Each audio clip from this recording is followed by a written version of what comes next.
dans lequel se trouve le pays. Pour faire simple, en français facile, lorsque vous décidez de racheter une entreprise ou de reprendre un commerce ou quelque chose dans ce genre, un commerce qui a existé, qui a eu voilà, des activités, vous, avant de commencer toute chose, il vous faut savoir quel est l'état réel de cette structure. Est-ce que c'est une structure qui se porte bien? Est-ce que c'est une structure qui, au contraire, se porte mal? Est-ce qu'elle a des dettes?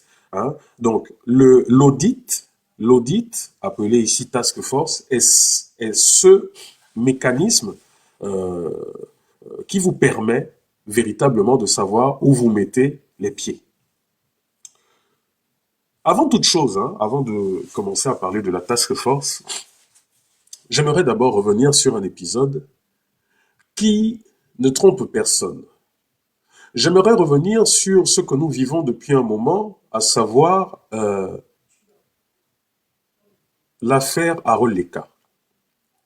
L'affaire Harold Leka aujourd'hui, donc le patron de Gabon Media Time, nous apprend beaucoup de choses. C'est une affaire qui est symptomatique de tout ce qui se passe dans des pays autoritaires. C'est-à-dire que vous avez des dirigeants qui arrivent, qui impulsent une dynamique, qui estiment qu'ils sont les meilleurs, qui estiment que ce qu'ils font est bon, et tout le monde doit s'aligner derrière ce qu'ils font. Si vous osez ne pas vous aligner, que vous êtes des hommes politiques, des problèmes vous arrivent. Si vous osez ne pas vous aligner et que vous êtes des hommes de médias, idem, des problèmes vous arrivent. Tantôt, ce sont vos médias qui brûlent mystérieusement. Tantôt, ce sont, vous connaissez subitement toute une série de tracasseries administratives, tracasseries qui pour beaucoup ne s'expliquent pas. Ou alors tout simplement des intimidations judiciaires. Je pense que tous les Gabonais, depuis maintenant plus d'un an, 2 ans, ont vu combien de fois tous les médias au Gabon se sont alignés sur l'ère CTRI, les médias se sont alignés sur euh, le marketing politique du moment, sauf un média, Gabon Media Time, qui apparemment a gardé son éditorial assez critique et indépendant. Et curieusement, le seul média qui aujourd'hui a gardé un peu ce recul, ce média qui par moment tantôt va donner des bons points au CTRI ou tantôt va retirer ses points, eh bien curieusement, c'est le seul média aujourd'hui qui se voit embêté. C'est le seul média aujourd'hui qui voit son directeur son propriétaire, hein, son directeur de publication, connaître des ennuis judiciaires quasiment tous les 2 mois. Alors, malheureusement pour le peuple gabonais, c'est du déjà vu. Ce sont des situations que nous avons vécues précédemment sous les gouvernances passées. Ce sont des situations que nous pensions aujourd'hui ne plus vivre. Nous pensions aujourd'hui, sous votre soi-disant 5e République, ne plus vivre la persécution des médias, des hommes de médias au prétexte qu'ils ne s'alignent pas sur comment dire, sur le narratif du moment, le narratif d'État du moment. Parce que vous aurez tout dire. Jamais du temps d'Omar Bongo, jamais du temps d'Ali Bongo, vous avez vu les hommes politiques sortir et dire oui, c'est nous qui persécutons ces médias. Jamais. Ils ont toujours de bons arguments pour vous dire ah ben non, hein, c'est pas nous, regardez, c'est la justice qui suit son cours, voilà, voilà, voilà. Jamais, je dis bien, que ce soit du temps de Léon Ba, du temps d'Omar Bongo, du temps d'Ali Bongo, jamais les hommes politiques n'ont eu le courage ou ne sont venus sur la place publique dire oui, c'est nous qui sommes derrière la persécution de ces médias. Et c'est ce que nous vivons aujourd'hui avec Gabon Media Time.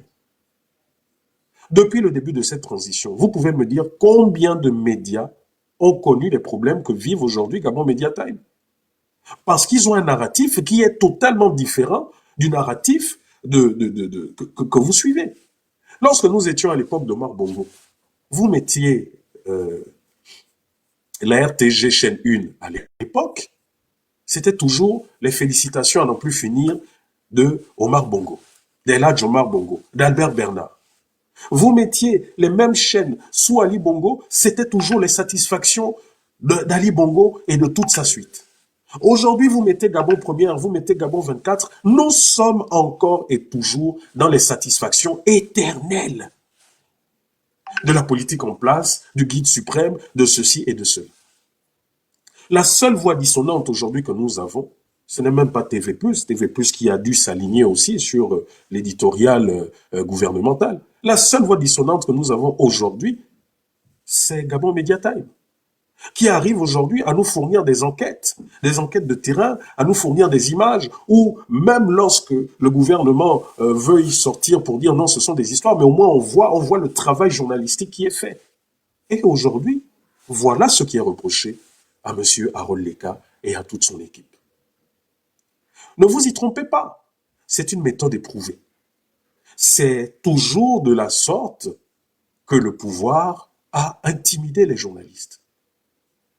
Donc moi, je pensais véritablement que quand Brice Clotaire Oligui Nguema nous dit qu'il est venu changer les choses, nous pensions que ce genre de choses ne serait plus visible, que ce genre de pratique n'existerait plus.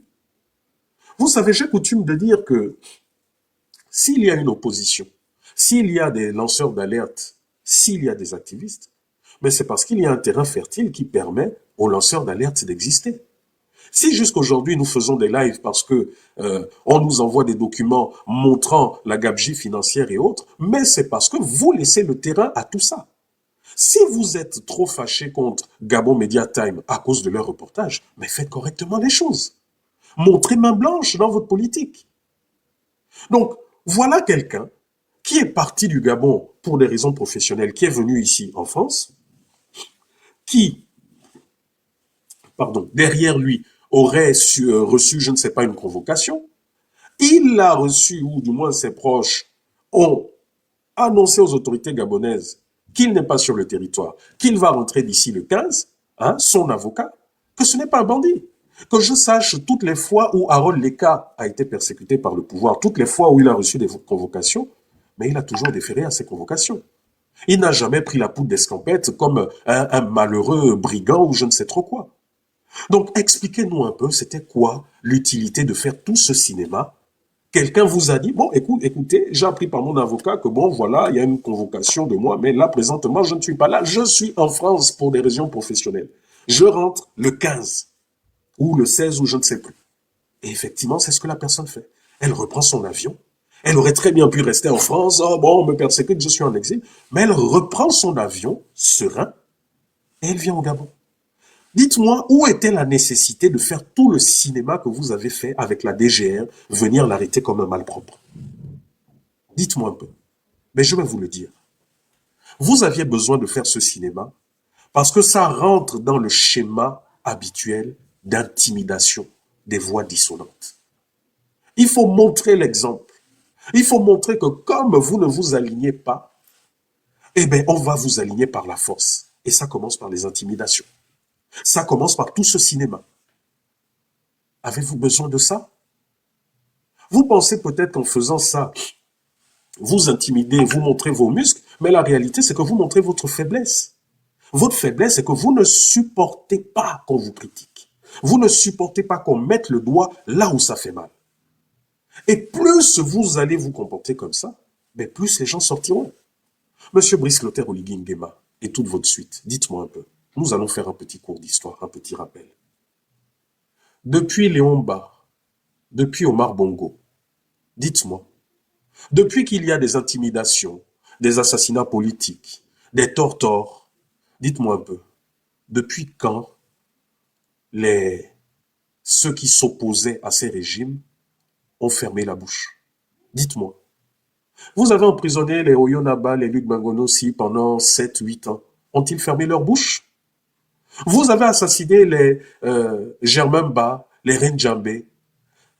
Ça a été dissuasif? Ça a-t-il éteint l'opposition? Après ces actes, y a-t-il eu une disparition de l'opposition? Vous avez acheté tous les hommes politiques à votre guise, etc. Ça a-t-il arrêté l'opposition face à votre politique? Vous avez fait un recrutement auprès de l'opposition, de la nouvelle opposition, qui s'incarne à travers la voix des activistes, des lanceurs d'alerte. Vous avez fait un grand recrutement massivement. Ça a-t-il arrêté le fait qu'il y ait de plus en plus d'activistes, de lanceurs d'alerte qui sortent? Vous savez, Là, c'est la petite parenthèse. On n'est même pas encore rentré dans le live, hein, dans le cœur du sujet. Ça, c'est la mise en bouche. Je vais vous montrer un activiste que j'ai découvert aujourd'hui. Ah, je vous dis, le monde là est magnifique.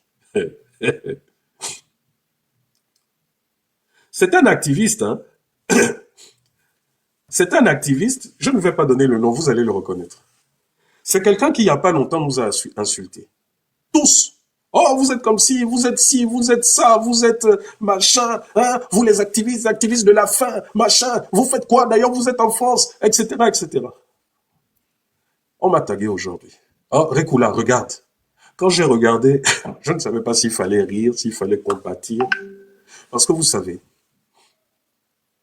l'homme n'est-il naturellement bon ou n'est-il naturellement méchant? Je pourrais reposer la question en disant au Gabon, est-ce que nous naissons naturellement opposants ou activistes? La réponse à cette question est non. L'homme naît naturellement bon, innocent. Nous naissons au Gabon innocents. Les Gabonais, lorsqu'ils naissent, lorsqu'ils vont à l'école, lorsqu'ils sont primaires, ils sont innocents. La preuve, on a vu des élèves, on leur a fait chanter, oh, chanter Yaya Bongo, ils ont chanté Yaya Bongo, chanter Oligui, ils ont chanté Oligui. Nous naissons innocents. Mais qu'est-ce qui fait de nous des gens réfractaires au système en place, des gens qui refusent d'entrer dans le moule? C'est l'injustice. Qu'est-ce qui a fait de Germain Ba, de Yonaba, de toutes les Saturnin Nangema, de tous ces gens-là, toute cette époque? Ce sont des noms que je sors, les 20 ans, la génération Z, la génération 2000, 2007 ne savent pas de qui je parle, parce que malheureusement, vous faites tout pour ne pas enseigner l'histoire du Gabon aux Gabonais. Donc aujourd'hui, la jeunesse, ces jeunes-là qui sont nés dans les années 2000, ne comprennent pas, ne voient pas de quoi je parle. Mais ceux qui sont à peu près de ma génération, des générations 70, 80, 90, ils comprennent de quoi je parle. Donc, tous ces gens, les Saturnin Nangema, les Paul Mbabé Solo à l'époque, les Kombila, professeur Kombila, tous ces gens, sont-ils nés opposants au Gabon ou sont-ils devenus opposants? Ils le sont devenus à cause de l'injustice. Ils le sont devenus à cause du fait que certains qui s'étaient autoproclamés dirigeants suprêmes du Gabon, eh ben, décidaient comme ça d'écraser autrui. Donc, voilà quelqu'un qui est sorti il y a quelque temps, nous insulter depuis des mois, nous insulter que vous les activistes, le bruit, vous êtes qui, vous êtes quoi, vous êtes machin. Aujourd'hui, je vous dis, j'ai vu son premier live d'activiste au Gabon. Ça commence toujours comme ça. Hein. Et surtout au début, vous caressez d'abord dans le poil. Parce que au Gabon, vous ne dites jamais c'est Oligui qui est responsable. Non. Pour éviter les problèmes, vous commencez à dire non, c'est son entourage, c'est machin. Je vous montre le premier live d'un activiste. C'est pas le but, hein. C'est pas son live aujourd'hui. Nous ne sommes que dans la mise en bouche.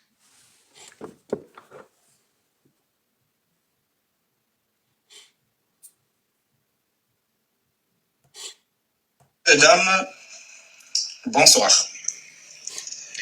Hier, j'ai dû interrompre ma visite à la Cour constitutionnelle parce que mes frères qui travaillent dans l'un de mes chantiers du côté des Sassa derrière Olam m'ont appelé pour me dire « Frère, il faut que tu viennes rapidement parce que il y a les agents de la gendarmerie, notamment la brigade spéciale d'Enkok, qui sont là, avec certains agents d'Olam et les agents de l'ANUTTC.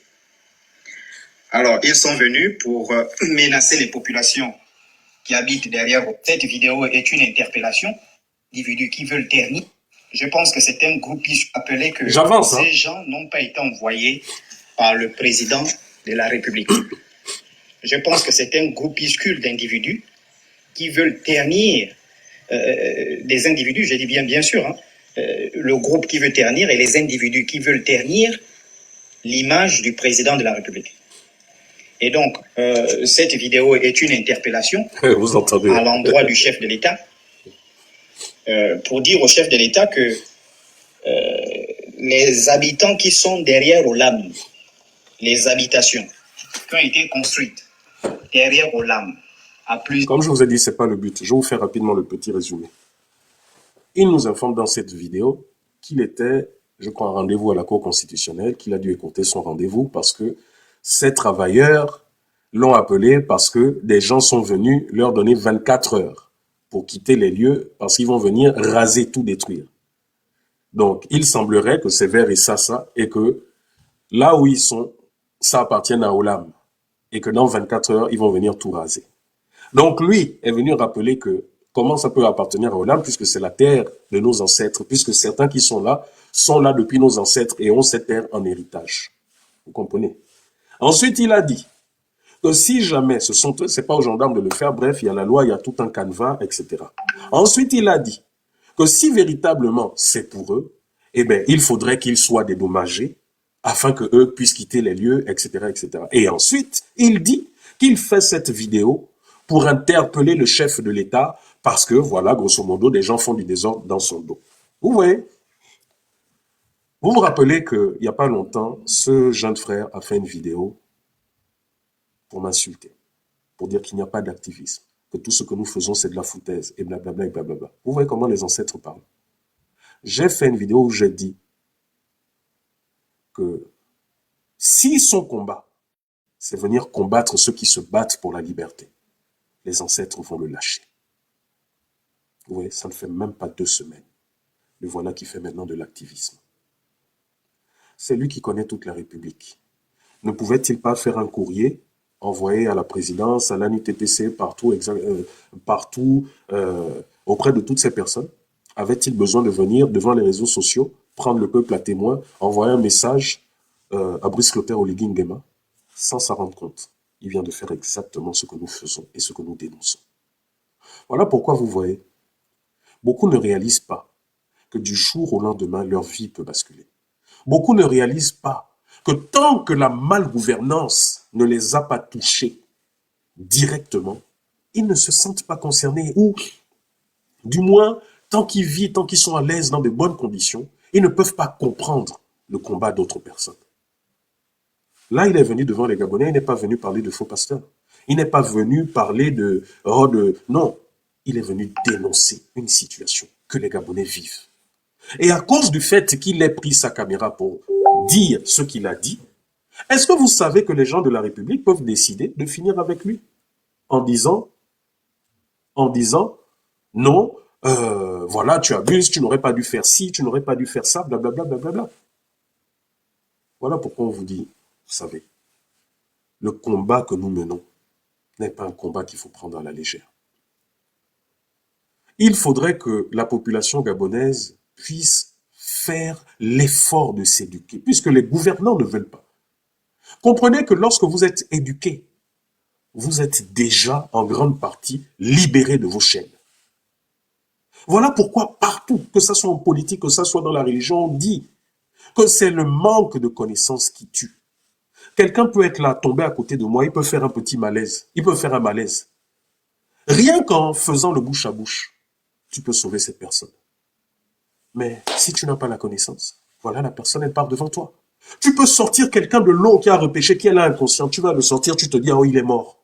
Mais si tu as la conscience, la connaissance, tu peux savoir que non, quand il est comme ça, inerte, eh bien, j'ai encore 5 minutes pour le sauver. Et tu pratiques les gestes qu'il faut. Lorsque vous ne connaissez pas ce que c'est que la liberté, la démocratie, vous vous plongez dans le fanatisme.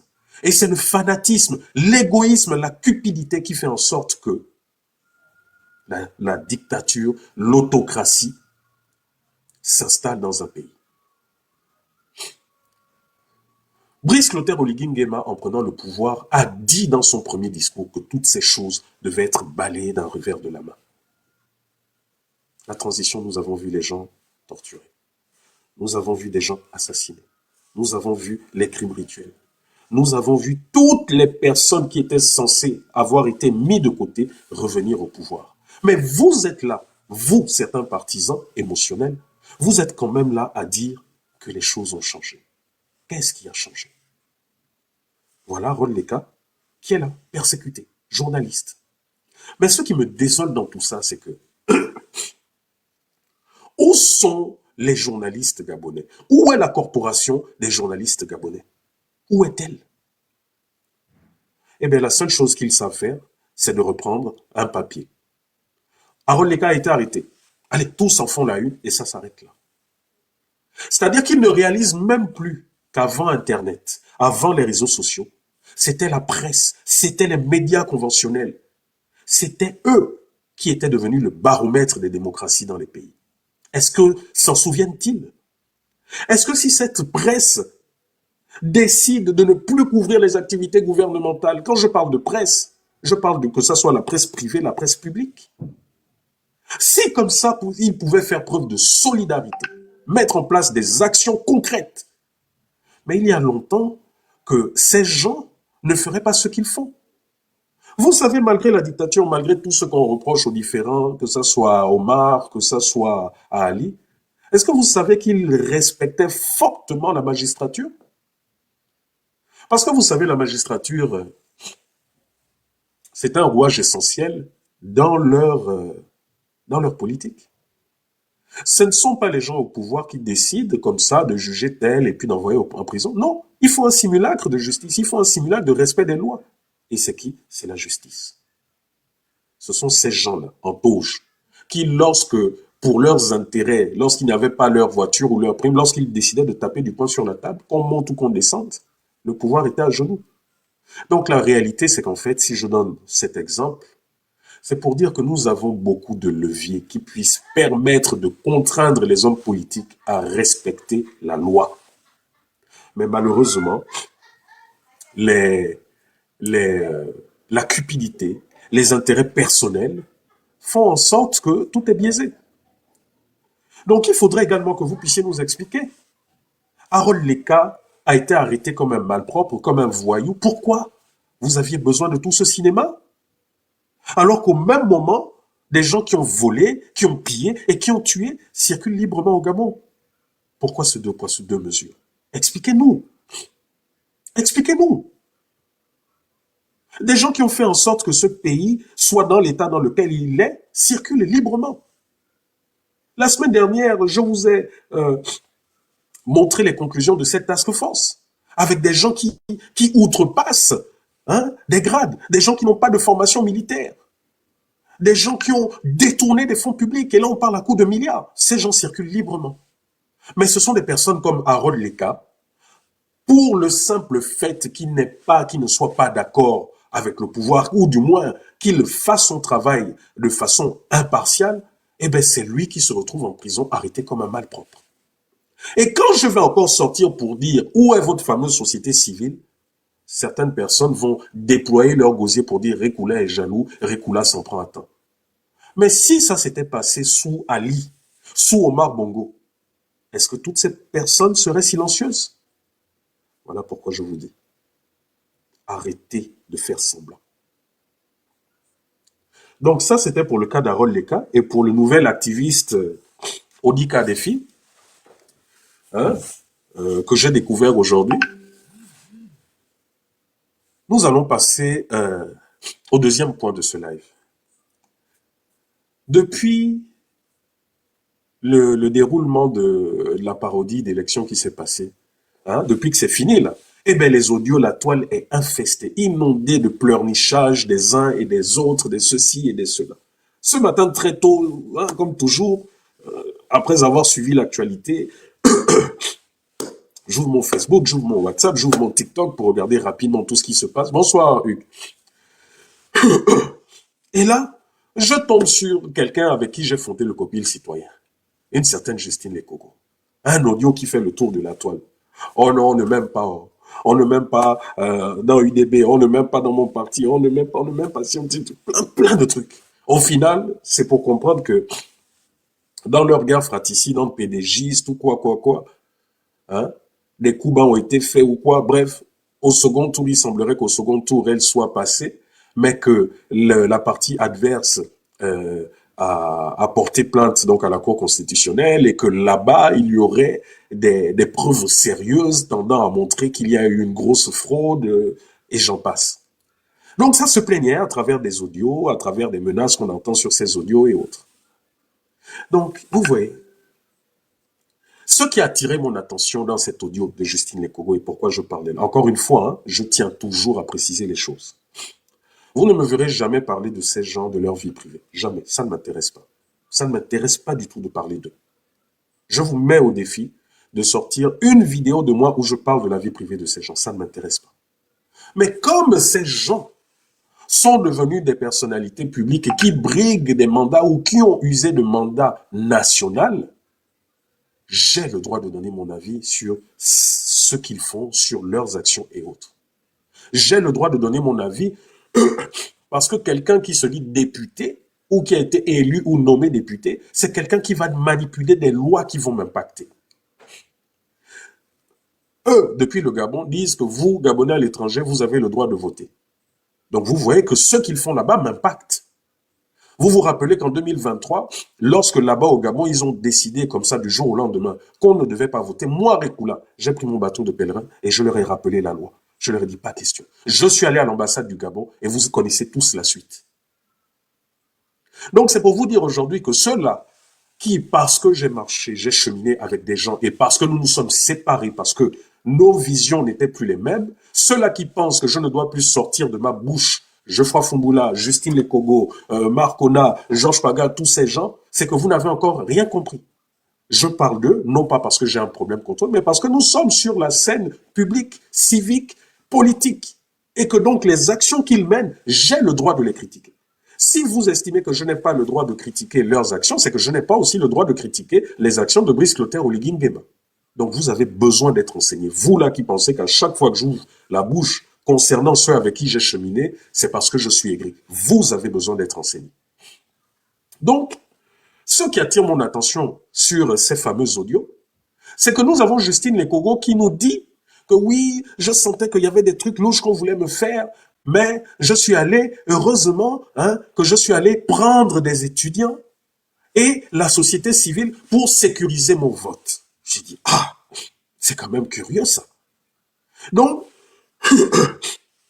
avec la superbe organisation, la famille tapotait, envoyait des trucs parce que ça bug. Je vois sur Facebook que nous ne sommes que 19, mais pourtant il semble qu'il y ait plus de personnes. Vous voyez, chez moi, je ne vois que 19 personnes connectées sur Facebook. Ça, c'est des bugs ou c'est des attaques? Mettez des cœurs. Je vous ai dit, si vous avez trop peur de partager les lives sur vos profils, envoyez le live en inbox auprès de vos personnes sûres afin que ces personnes se connectent. Parce que le but, comme je vous le dis, ce n'est pas le buzz. Vous avez vu là tout à l'heure le nouvel activiste qu'on a eu, lui qui dit que nous faisons les lives pour le buzz. Mais vous avez vu qu'il a eu une situation d'urgence, il a été obligé de prendre le peuple gabonais à témoin. Pourtant, vous voyez, ce n'est pas du buzz. Ce que nous faisons, ce n'est pas du buzz. Et vous savez que cette communication dérange. Donc le pouvoir est aussi là sur les lives en train de signaler. Donc si vous ne tapotez pas, si vous ne partagez pas, je ne pourrai pas terminer de vous dire, de vous montrer ce que j'ai à vous dire et à faire comprendre ce que je veux faire comprendre. Donc c'est de ça dont il s'agit. Donc, j'ai fait une sortie depuis plusieurs mois pour vous dire que je me suis séparé de beaucoup de personnes dites de la société civile parce qu'en off, je dis en off avant même que les choses n'éclatent en public, je me suis rendu compte que la société civile a servi de tremplin pour beaucoup pour assouvir leurs ambitions politiques, leur schéma politique. Vous comprenez? Beaucoup m'ont tapé dessus en disant non, je suis aigri. On a sorti tout et n'importe quoi. Aujourd'hui, même en regardant des archives, j'ai encore revu des choses, mais tellement terribles, obscènes qu'on a sorties sur moi. Et là, depuis un moment, voilà que tout ce que j'ai sorti, les éléments sont là, les preuves sont là. Je vous ai dit que pour beaucoup, leurs organisations dites de la société civile sont en réalité des mouvements politiques, mais qui viennent avec des habits de loup en société civile. Mais ça, en même temps, le peuple l'a remarqué et le peuple a sanctionné. Donc, pour revenir à Justine Lekogo, dans cet audio, qu'est-ce qu'elle nous dit? Que oui, elle s'est sentie, oui, la fraude au sein de son propre parti UDB, que machin, voilà, donc elle est allée prendre des étudiants et des gens de la société civile pour sécuriser son vote. Mais il y a un problème. Donc, ce n'est plus le ministère de l'Intérieur qui garantissait avec les forces de défense et de sécurité le déroulement d'un bon vote sans triche tout en respectant la loi. Dites-moi un peu. Mais mieux, Elle nous informe dans son audio qu'elle a dû dépenser beaucoup d'argent. Elle a dû dépenser beaucoup d'argent pour ce vote par rapport à ces personnes qu'elle a menées. Mais en peu de mots, mais elle a tout dit. La fameuse donc société civile, là. Donc pour qu'il soit observateur dans les élections, il faut de l'argent. Parce que c'est ce qu'elle a dit. Hein. Attendez. De peur hein, qu'on sonne à ma porte, qu'on me dise, ah, voilà, tu as reçu une plainte. Bon, on va écouter Justine Lekogo. Du moins dans l'audio qu'il lui a attribué. Parce qu'on peut nous dire aussi d'ici demain que ce n'est pas elle, c'est l'IA. Parce qu'aujourd'hui, on veut accuser l'IA de tout. Mais malheureusement, ceux-là qui accusent l'IA de tout ne savent pas que...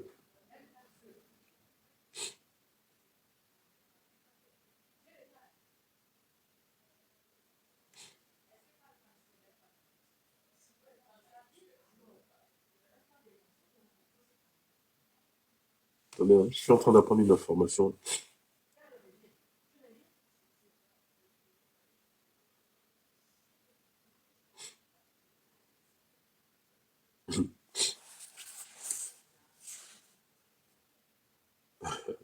Les choses du pays, là. Je viens d'apprendre une information, là. Bon, on va écouter Justine Lekogo. 11 le deuxième arrondissement, c'était de la sorcellerie. Mais j'étais déjà prévenu. Là aussi, un peu comme nos amis de l'Ambaréné, on nous parle maintenant de sorcellerie. C'est-à-dire que les élections, là, les gens ont vu la sorcellerie partout, partout. Écoutons. Déjà, tout le monde ne m'aime pas réellement parce que à cause de mes prises de position. Donc, j'ai toujours été la seule personne là qui dérange. Donc, dès le départ, que ce soit ceux qui sont avec moi, c'est-à-dire ceux qui sont dans le même parti que moi, que ce soit ceux qui sont de l'extérieur. Et comme vous le savez, ceux qui sont dans le même parti que moi aujourd'hui, ce sont les anciens du PDG, donc des personnes que l'on a combattues. Mais non, ce qui s'est passé, c'est quoi? C'est qu'ils ont fait des réunions, certains ont... Voilà le narratif.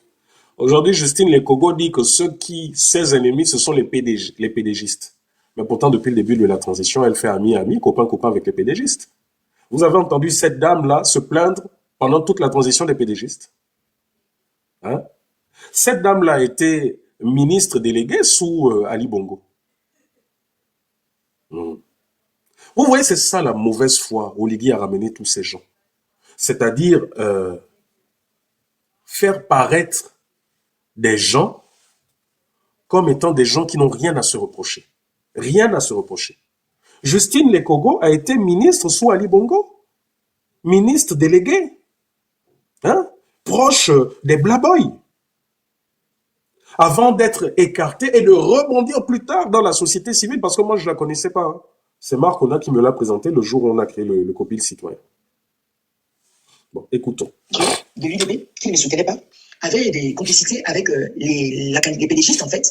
Et l'objectif, c'était de me faire tomber. L'objectif, c'était de me faire tomber, soit de les voir au second tour. Et donc, comme je le savais, j'ai pris des précautions parce que j'ai compris, et tout le monde est venu, il y a certains qui étaient dans leur réunion, mais qui sont venus me dire, mais Judith, tu dois faire attention, parce que là, même nous-mêmes, on nous a demandé d'être, comme on avait toi, on nous a demandé de te combattre, donc il y a certains qui m'ont dit, et donc moi, j'avais pris mes précautions. Les représentants, parce que c'est le bureau de vote qui détermine la victoire ou pas. Parce qu'à un moment donné, si tu n'as pas la sécurité dans le bureau de vote, tu es mal barré.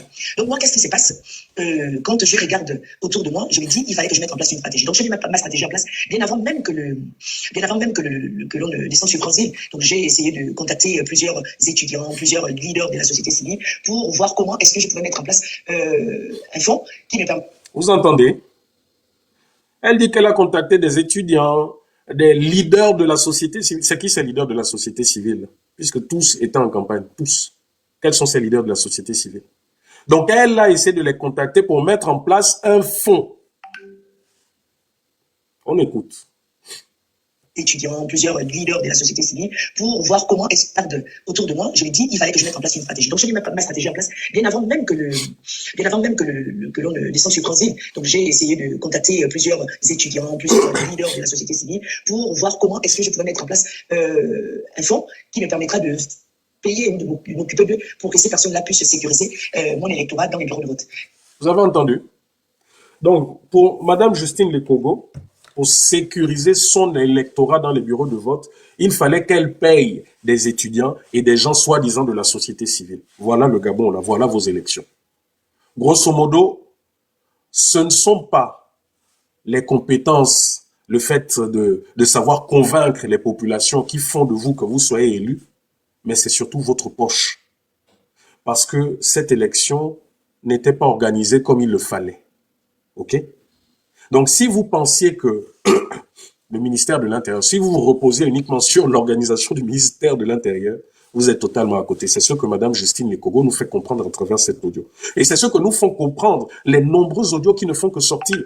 Où vous avez ces hauts cadres de Franceville qui ne font que, qui se disputent, oh, mais oui, mais pourquoi tu m'as fait ci, moi je voulais tant, etc., etc. Les nombreux audios, c'est-à-dire que les Gabonais sont tellement dépassés qu'ils mettent tout désormais sur la place publique parce qu'ils n'en peuvent plus. Donc Justine Lekogo nous fait comprendre que bon, voilà, elle a dû mettre en place, débourser de l'argent pour ça, blablabla. Bla. La suite, de ce que je sache, c'est qu'elle est sortie première, mais que, donc elle aurait remporté, hein, sauf si je me trompe, écrivez-moi, qu'elle aurait remporté le second tour, donc au deuxième siège de Franceville, hein, et que malheureusement pour elle, ses adversaires sortis deuxième ont saisi la Cour constitutionnelle et qu'ils ont de fortes preuves de tricherie contre elle et que les choses pourraient basculer. Donc qu'elle puisse finalement être déclassée de la Cour constitutionnelle. Et dans cet audio, on entend de sa part des menaces. Je me suis entretenu avec plusieurs et j'ai pu avoir plus de 20 personnes. J'ai 25 bureaux de vote, donc j'ai pu avoir plus de 20 personnes pour protéger ma candidature, mais les présenter dans les bureaux de vote, parce que je savais que c'était déjà foiré. Déjà, quand tu regardes les signatures qu'ils ont mis dans les bureaux de vote, et c'était des pédégistes. Il y avait des bureaux, mais qui n'avaient que le président pédégiste. Donc, vous voyez, tu es candidate d'un parti, UDB, le parti présidentiel, qui te présente. Tu as 25 bureaux de vote. Le code électoral voudrait que, dans ces 25 bureaux de vote, que tu aies des représentants qui puissent attester, qui puissent être là, témoins du déroulement du vote.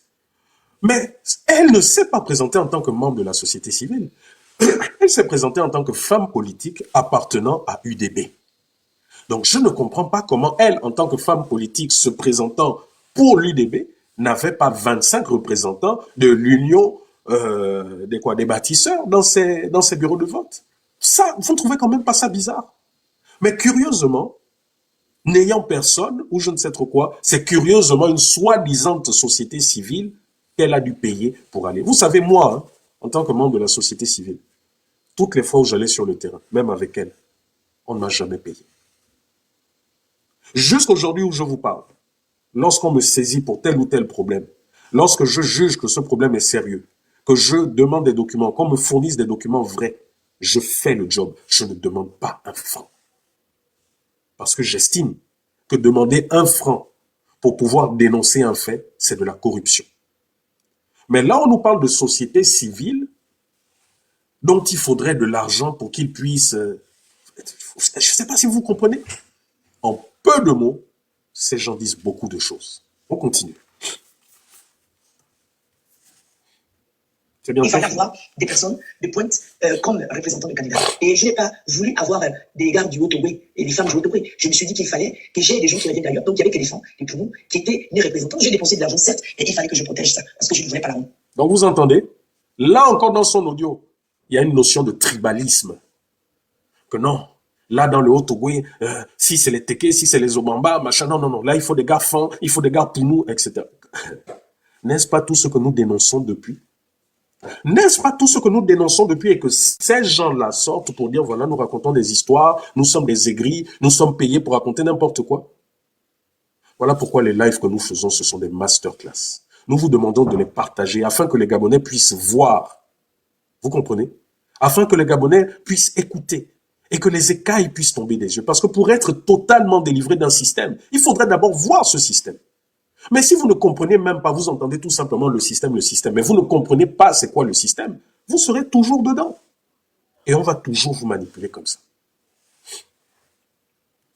Et les 5 que j'ai mis dans les bureaux de vote, les 5 bureaux de vote, j'ai mis dans les bureaux de vote, j'ai choisi les femmes qui travaillent avec moi, mais des femmes qui pouvaient me défendre, qui n'avaient pas froid aux yeux. Et c'est sur ces femmes-là que j'ai mis dans les bureaux de vote pour défendre ma candidature. Mais je les ai mis dans les bureaux de vote où j'ai senti qu'il y avait moins de risques. Et là où il y avait plus de risques, je l'étais, les gars qui n'étaient pas du Haut-Ogooué. Et c'est ce qui m'a sauvé. Parce que le mot d'ordre qu'ils avaient donné tous dans l'Haut-Ogooué, c'était qu'il fallait montrer au PA que j'ai montré au PA que je ne suis rien. Et soit disant que je fais les normes, soit disant que je suis ceci. Donc il fallait me faire tomber. Et s'il le faut, il fallait que je passe au deuxième tour. Mais malgré le fait qu'ils aient grignoté, parce que ça a été grignoté, quand je regarde ce qui a été programmé par le ministère de l'Intérieur, et quand j'essaie de compiler mes PV, je trouve qu'il y a quand même quelques points qui ont été grignotés. Normalement, j'étais autour des 7 51, 52, 53%. Et là, je regarde, on parle de 50,83%, ce qui est faux d'ailleurs. Donc, j'espère qu'avec ils vont recompter, ils vont voir. J'espère que les résultats, là, le pourcentage là va augmenter. Mais sinon, c'était ça. Bref. Donc, ce point-là, je tenais quand même à vous le faire remarquer parce que c'est épuisant, hein, je vous le dis honnêtement, c'est épuisant. C'est épuisant de voir à quel point les Gabonais continuent de se faire avoir dans ce pays. C'est épuisant de voir à quel point beaucoup ne comprennent pas que rien n'a changé et que c'est le même système. Là, ça me permet de faire cette transition. J'entends beaucoup de Gabonais qui disent « Oui, les choses ont changé. Rentrez au pays, vous allez voir. Oh, vraiment, le pays est en chantier, les choses ont changé. » J'ai mon grand frère chéri, son petit nom, faut pas dire, hein, son petit nom c'est Tito, Yaya Tito. Il est là sur le live. Là. Yaya Tito, c'était son nom de breaker, de groover. Bon, vous le connaissez sous le nom de Jules Bertrand Mekamba, mais moi c'est mon Yaya. On se titille souvent là sur les réseaux sociaux. Donc voilà mon Yaya Tito qui me dit tout le temps, oh Rekula, faut rentrer. Qu'est-ce que tu fais au pays, hein? Qu'est-ce que tu fais en France? Faut rentrer au pays. Hein? Le Gabon a besoin de ses forces, il faut travailler, il faut venir travailler pour le pays, etc. Yaya Tito. Et à tous les autres. À tous ceux qui étaient dans la diaspora, qui ont été recrutés par Brice Clotaire Oligui Nguema, qui allaient dans les Chibanga, qui étaient émerveillés, qui faisaient des lives, des machins, hein? À vous tous, je vais vous dire une chose. Il faudrait que vous sachiez faire la différence entre l'embellissement, entre l'entretien et le développement. Il faudrait que vous puissiez le faire. Je vous ai raconté, et vous-même vous avez vu, combien de fois j'ai parcouru tout le Gabon. Tantôt, je parcourais le Gabon pour des raisons professionnelles, parce que, j'avais besoin de prendre des images en forêt, j'avais besoin de prendre des images de singes, de potamochères, de ce genre de choses. Mais lorsque vous quittez Libreville, vous allez vous rendre à Ndindi, vous traversez tout le pays. Souvent, par exemple, j'allais en mission pour 1-2 semaines, mais avec des étapes dans certaines villes, dans certains villages. Et je découvrais, je filmais. Je l'ai fait pendant 10 ans. J'ai commencé à parcourir le Gabon adulte de 2010 là à 2022. Jusqu'au jour où je m'exilais, où j'ai été exilé de force, puisque je l'ai fait par la route. Mais je peux vous dire une chose, hein, c'est que même sous Ali Bongo, le Gabon était en chantier. Ça va peut-être vous choquer. Je vais vous lire, parce que j'ai cherché un peu la définition. La différence entre l'embellissement et le développement. Je vous lis la définition que vous tous, vous pouvez trouver sur Internet. L'embellissement est une question d'esthétique et de vitrine, alors que le développement est un processus global, économique, social et institutionnel qui change la vie des citoyens en profondeur et de manière durable. L'embellissement peut être une composante du développement, mais il ne le remplace pas. Ça veut dire quoi? Excusez-moi un instant.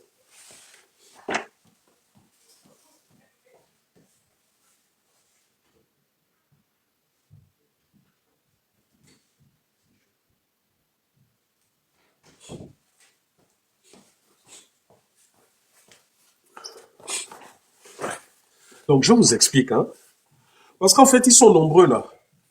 Ils voient le Gabon, oh, en chantier, oh, le pays avance, le Gabon en chantier. En fait, beaucoup n'ont rien compris. L'embellissement, c'est par exemple construire les immeubles qu'il y a sur la corniche, là, au bord de mer. La baie des Rois, là, tout ça. Ça, c'est de l'embellissement. C'est beau. Mais ce n'est pas ça, développer un pays. On vous dit que la différence entre les deux, c'est que l'un est une vitrine. Donc, c'est-à-dire, c'est l'apparence. C'est l'apparence d'une beauté. Mais le développement, c'est quelque chose qui est durable et qui permet d'évoluer dans le long terme. Donc, l'embellissement, c'est, par exemple, comme vous voyez, à la veille du 17 août, on repasse un coup de peinture sur les trottoirs, on rend beau, on rend joli. Mais cette peinture qu'on met ne permet pas aux Gabonais de se déplacer, ne permet pas aux Gabonais d'avoir plus d'argent pour payer leur taxi. Est-ce que vous comprenez? L'embellissement, c'est de faire une route. C'est de faire une route qu'on appelle aujourd'hui, qu'ils sont en train d'appeler le boulevard de la transition. Alors qu'à côté, il y a le boulevard triomphal. Je crois que c'est le boulevard Georges Rawiri. L'embellissement, c'est de faire cette route, alors qu'il serait plus judicieux de faire une route Mimongo-Kulamutu pour permettre à tous les habitants de là-bas d'exporter les tonnes et des tonnes de bananes, d'igname et de tubercules à travers les marchés locaux. Est-ce que vous comprenez? Or, malheureusement, dans cette transition, c'est l'embellissement qu'on prend, qu'on met en avant et qu'on dit le pays est en train de se développer, le pays est en chantier. Non. Et je vais vous choquer. Sous Ali Bongo, le même pays, il a été en chantier de la même manière. Sous Ali Bongo, des centaines de kilomètres de routes ont été faits. J'ai vu. Je ne suis pas en train de faire son atalakou. Hein. N'allez pas couper cette partie pour dire, oh voilà, Rekula chante les louanges d'Ali Bongo. Coco, Nkali, je ne suis pas là-dedans. Je suis en train de vous montrer. Parce que là, je parle d'Ali Bongo et je vais revenir à Omar Bongo. Et là, vous comprendrez. Sous Ali Bongo, il y a eu des dizaines, des centaines de kilomètres de routes qui ont été faits dans tout le Gabon. Je le dis parce que j'ai eu un marché une fois qui était de filmer les routes. C'était avec le fond routier. Donc ça m'a permis de voir, de filmer, de voir. Je dis bien voir, c'était en 2011, je crois. Si je me rappelle bien, le patron... D'ailleurs, je crois qu'il a même fait la prison hein, dans leur truc avec les Black Boys, là. Est-ce que c'était pas au Nya quelque chose ou bien non, je ne me rappelle plus. Donc j'ai eu l'occasion de faire le tour du Gabon, de voir ces chantiers-là. C'est pas qu'on a dit, j'ai les images. J'ai eu l'occasion de voir. Sous Ali Bongo, mais nous avons vu l'hôpital d'Ovendo, ça a été construit sous nos yeux. Nous avons vu l'hôpital général, ça a été construit sous nos yeux. Nous avons vu l'hôpital d'Akanda, ça a été construit sous nos yeux. Voilà des constructions durables pour le développement. C'est-à-dire que l'homme part, ça reste. Par contre, vous nous faites un truc où on peut aller jouer le week-end. Ok, c'est bien, c'est joli, on va faire la balançoire, on va faire le carrousel comme à Franceville, c'est bien, c'est joli. Mais ce n'est pas ça le développement. Le développement, c'est de faire en sorte que nous ayons des infrastructures durables qui puissent permettre aux Gabonais d'évoluer, qui puissent permettre de faire en sorte que lorsqu'Oligui a un petit bobo au doigt, qu'il ne soit pas obligé de prendre l'avion pour aller se faire soigner hein, à l'hôpital américain hein, ou tous ces hôpitaux qui sont en France ou aux États-Unis. Le développement, c'est de faire en sorte que nous ayons des hôpitaux qui fassent que lorsque toi, ministre, tu as un petit bobo, que tu ne prennes pas le jet privé pour aller mourir là-bas ou te faire soigner là-bas en Occident, mais plutôt que tu te fasses soigner dans ton pays. Voilà le développement. Est-ce que c'est le cas aujourd'hui? Le développement, c'est de faire en sorte que nous ayons des universités, que nous ayons des établissements qui puissent permettre d'enseigner à nos enfants. Des écoles de qualité, comme le dit quelqu'un là sur TikTok. Est-ce le cas au Gabon? Donc, vous voyez, ceux-là qui voient ce qui est en train de se passer, notamment beaucoup de ces activistes-là, qui ne voyaient pas, qui n'avaient pas vu le Gabon depuis 14 ans, qui sont émerveillés de voir un Caterpillar qui vient, qui rate la route, et puis, ah oui, mais moi, ça là, j'ai vu ça fatigué. Allez-y vous renseigner de ce que faisaient les TP de cette direction dans tout le pays. Allez-y vous renseigner de ce que faisait le fer 1, le fer 2. Vous avez là, aujourd'hui vous le connaissez en tant que député, M. Jean-Valentin Leyama, mais il était directeur du fer. Allez-y lui demander qu'est-ce qu'il faisait à l'époque. Mais c'est exactement ce que nous voyons. C'était la création de certaines routes ou alors l'enrobage, l'ensoleillement des routes. Aujourd'hui, c'est ce qui est en train d'être fait. Mais qu'est-ce que nous avons reproché à quelqu'un comme Ali Bongo? C'est de dire qu'avec les milliers de milliards qu'Ali Bongo a eu à sa disposition, nous ne devrions pas être avec le minimum qu'il a réalisé. Voilà ce qui a été reproché à Ali Bongo. Et aujourd'hui, ce qui est en train d'être reproché à Brice Clotaire Oligui Nguema, Mais c'est de faire exactement ce qu'Ali Bongo a fait. C'est de se lancer dans tout et n'importe quoi. Tout. Aujourd'hui, il veut tout soi-disant réaliser. Est-ce ce que les Gabonais ont demandé? Les Gabonais demandent le minimum. L'eau, l'électricité, la santé, les écoles. Je m'arrête que sur ça parce que c'est la base de toute nation. Avez-vous l'eau depuis 2 ans, depuis 3 ans? Avez-vous l'électricité depuis 2 ans, depuis 3 ans? Depuis 2 ans, depuis 3 ans, avez-vous vu la construction de centrales électriques, de barrages hydroélectriques, de stations photovoltaïques, donc avec des panneaux solaires, afin de résorber le problème de l'eau et de l'électricité? Non.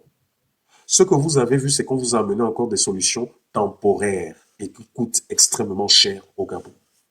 On est venu vous vendre des bateaux, partis de Turquie, qui étaient censés résoudre les problèmes de quoi. Vous êtes où aujourd'hui? Nous sommes encore en train de rendre des gens milliardaires. Nous vous avons révélé que même les contrats de ça qui se sont passés, c'était des contrats flous. Où sommes-nous aujourd'hui? Y a-t-il un plan officiel où on nous dit, bon, écoutez, ces bateaux sont là pour 2 ans parce que là, nous sommes en train de construire une centrale qui va régler définitivement ce problème. D'ici 2 ans, ils partiront et vous aurez le courant? Non, pas de politique claire. Tout est fou. C'est une politique à vue. On vous dit aujourd'hui, oh, il y a ça, allez, tout le monde va applaudir, on amène les caméras, on applaudit, et puis tout le monde chante, oh, regardez Oligui, regardez les réalisations. Mais vous ne comprenez rien alors à ce qu'on appelle progrès.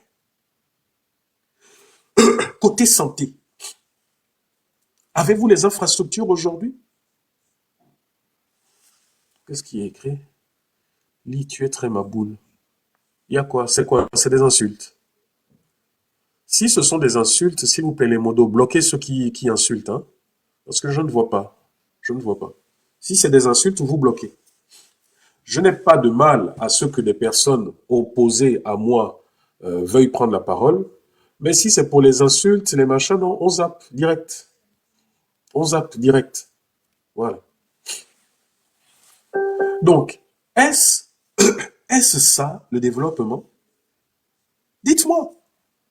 Parce que moi, je vais vous dire, sans être président de la République ou ce que vous voulez, si j'étais à la tête de ce pays, la première chose que je ferais, c'est de faire en sorte que les gens aient de l'eau, aient de l'électricité, que le système éducatif puisse fonctionner à nouveau.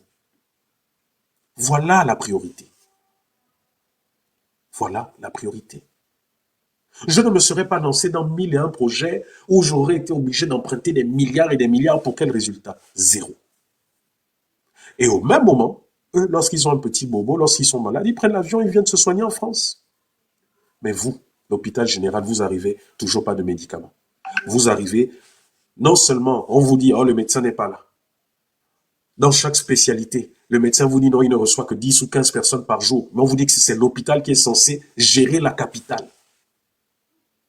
Les dispensaires dans les quartiers, zéro.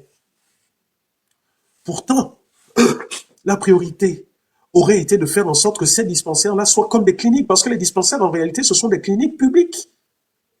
Qu'est-ce qui empêche aujourd'hui Brice Clotaire, Oligui Nguema d'équiper chaque dispensaire qu'il y a, les rares dispensaires qui existent encore, de les équiper d'appareils de radiographie, d'appareils d'échographie et même de scanners? Qu'est-ce qui les empêche de faire ça? Qu'est-ce qui empêche Brice Clotaire, Oligui Nguema de dire, bon, dans chaque quartier, il y aura au moins 2 dispensaires? Nous avons là l'école des sages-femmes qui est là depuis, ne fonctionne pas. Les promotions sont là où s'accumulent ou autre. Mais c'est pas ça le développement. Vous développez les dispensaires, vous donnez du travail aux Gabonais. Vous développez les hôpitaux, vous donnez du travail aux Gabonais. Sommes-nous dans cette politique? Nous sommes toujours dans les... Non, on va faire venir les experts de tel pays, les experts de tel, qui vont d'abord faire une étude de comment on va faire ci, comment on va faire ça. Rien que ça, là. Allez, 100, 200 milliards sont partis. Et dans les 100, 200 milliards qui sont partis, soi-disant pour des études, ce sont les mêmes qui sont au pouvoir, qui ont leur retour de commission. Qu'est-ce qui a changé? Moi, je veux bien hein, que vous veniez me montrer qu'on a mis les pavés quelque part là, et puis, oh, c'est bon. Mais moi, je peux vous dire, mais sous Ali Bongo a fait ça aussi. C'est pas pour autant que on a dit que Ali Bongo faisait évoluer le pays. Mais je vais même faire mieux. Libreville moderne, le Gabon moderne. Mais c'est Omar Bongo qui a modernisé le Gabon. Quel était l'état du Gabon sous Léomba? Dites-moi un peu, quel était l'état du Gabon sous Léomba? C'est bien Omar Bongo, Albert Bernard Bongo, qui a commencé à développer ce pays. Les routes, le chemin de fer, hein, la transgabonaise, la nationale, tout ça. Voilà des réalisations qui permettent de développer le pays. Voilà quelqu'un qui est décédé depuis. Mais le chemin de fer, là, c'est grâce à ça que vous avez pu exporter l'uranium, c'est grâce à ça que vous avez pu exporter le manganèse, c'est grâce à ça que les populations gabonaises se déplacent. Voilà des réalisations qui servent au développement de la nation. Mais vous voyez que malgré le fait que Ali Bongo, malgré le fait que Omar Bongo ait quand même réalisé certaines choses, nous considérons qu'ils ont été de mauvais dirigeants. Pourquoi? Parce que le développement d'un pays s'appuie sur 3 choses. La bonne gouvernance, le respect des institutions, donc tout ça aussi, ça peut être mis sur la bonne gouvernance. Et la 3e chose, mince, le mot vient de m'échapper, ça me reviendra.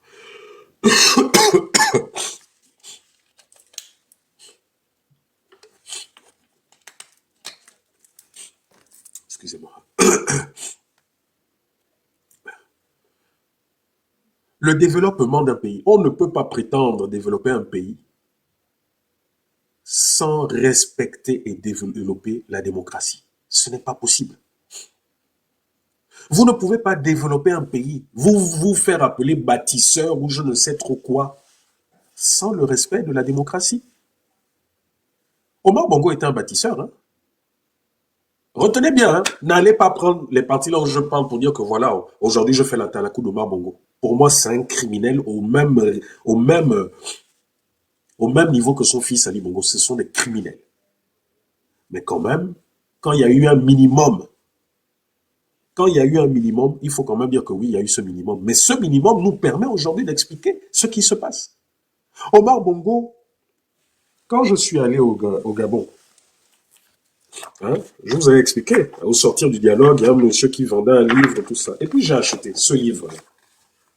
Mais tout Gabonais, notamment de ma génération et bien avant, rappelez-vous, vous aviez à l'époque des mémorials qu'il y avait dans chaque salon, dont on imposait quasiment à tous les fonctionnaires d'acheter. Mais qu'est-ce que nous voyons dans les trucs des mémorials?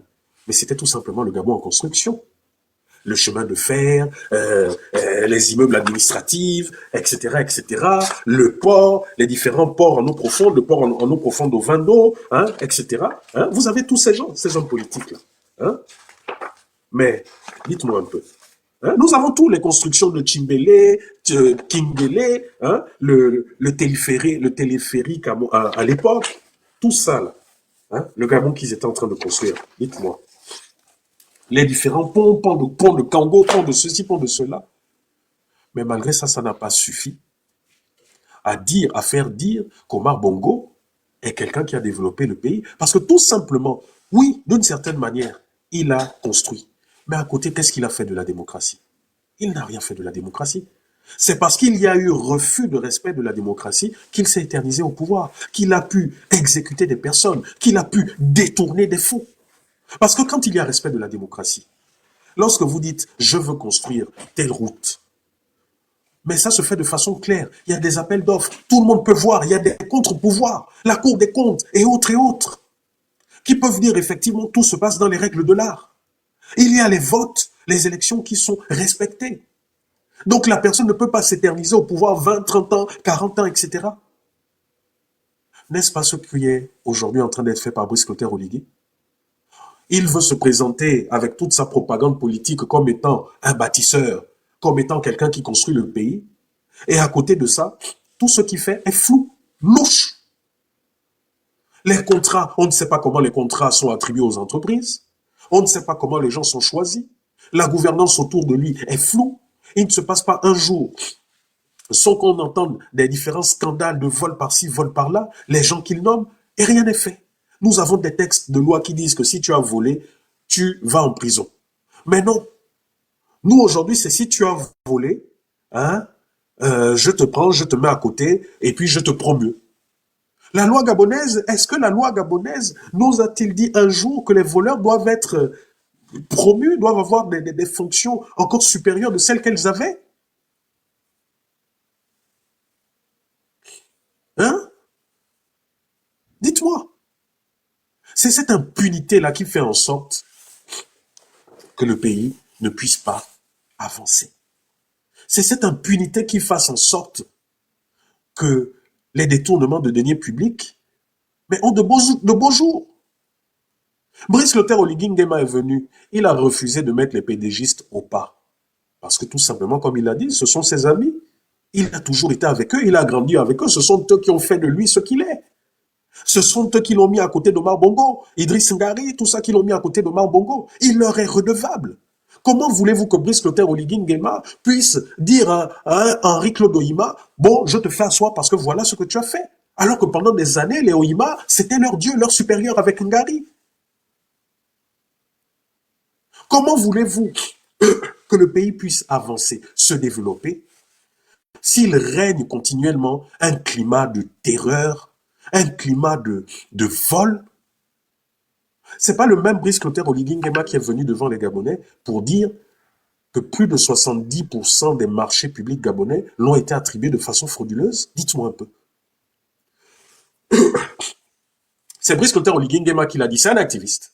Bon, maintenant, dites-moi quelle est la suite. Après qu'il ait dit ça, est-ce que vous avez entendu des gens aller en justice, être punis pour ce qu'ils font? Mais à un moment donné, il faudrait que vous arrêtiez avec...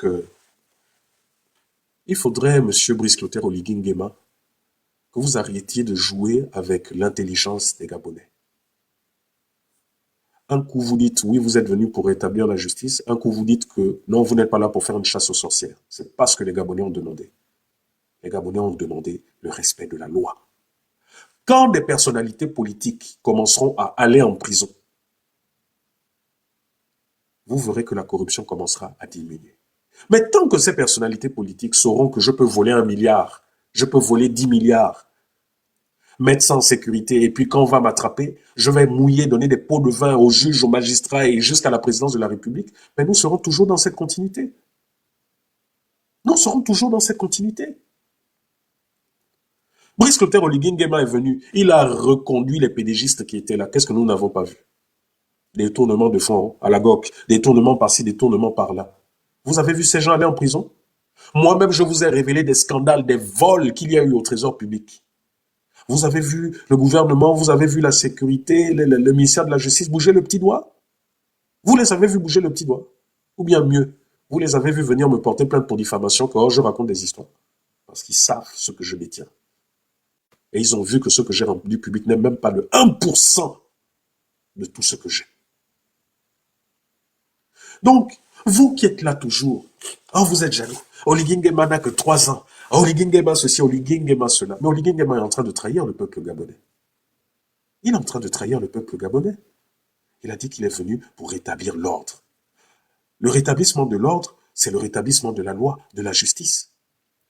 Vous êtes fort pour prendre Harold de l'Eka, l'interpeller comme un vulgaire bandit au pied de l'avion. Mais tous ceux qui ont volé, les ministres sous Omar, sous Ali, mais ils sont là à vos côtés. Peuvent-ils justifier des milliards qu'ils ont, du patrimoine immobilier qu'ils ont à l'étranger, au Gabon? Mais le problème, c'est que, comme tous, depuis la tête, sont empêtrés dans cette mauvaise gouvernance, qui va commencer à mettre l'autre en prison? Qui va commencer à dénoncer qui? Nous avons tous vu l'affaire Hervé Patrick Opianga. Des amis, hein? Nous avons tous vu cette affaire du jour au lendemain, on nous l'a présenté comme le plus grand criminel du pays, avec mandat d'arrêt international, tout, la justice, nous avons tous vu. Mais c'est le même là du jour au lendemain, on l'a vu aussi dans les rues du Gabon, marcher tranquillement, aller dans les pharmacies, donner des chips aux Gabonais. La justice gabonaise a-t-elle fait un compte rendu au peuple? Mais vous êtes nombreux, vous êtes sortis. Vous avez divisé le pays. Vous avez divisé le pays avec cette affaire et avec les nombreuses affaires depuis que vous êtes là. Vous avez pris le pouvoir, vous avez fait une task force. Ah, on en vient. On en vient à ces fameuses task force. Vous avez fait de belles annonces comme Ali Bongo faisait. Hein?